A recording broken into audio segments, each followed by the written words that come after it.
Businesses are much more fleet of foot than I think government gives them credit for. For the economy, transitioning to a greener, lower carbon future can be highly profitable in terms of jobs and growth. But for individual households, the challenges are certainly there. And in my view, what we need to do is to set out hard deadlines for businesses.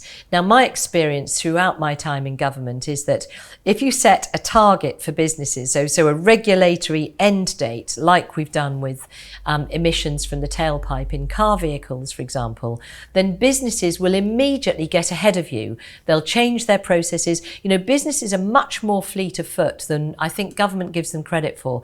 They change their processes, they sort it out, they get themselves on the front foot, and then they beat you to that deadline. We're already seeing that with vehicles, for example. So I think setting out the deadline, and obviously the big one is in home heating, setting out an end to gas-fired boilers, for example. There's a big discussion about whether that's affordable. Now, in my view, setting out the deadline, businesses will find a way to make it affordable. They will compete with each other. You'll see huge economies of scale, as we've seen with lots of other green technologies. But if you don't set out the deadline for fear of the cost, then you never get there. So there's an element of chicken and egg. So the government needs to set the direction, set the deadline, yes, probably set out some subsidies in order to kickstart it, as we did with offshore and onshore wind and solar and so on, but then stand back and let businesses get ahead of it.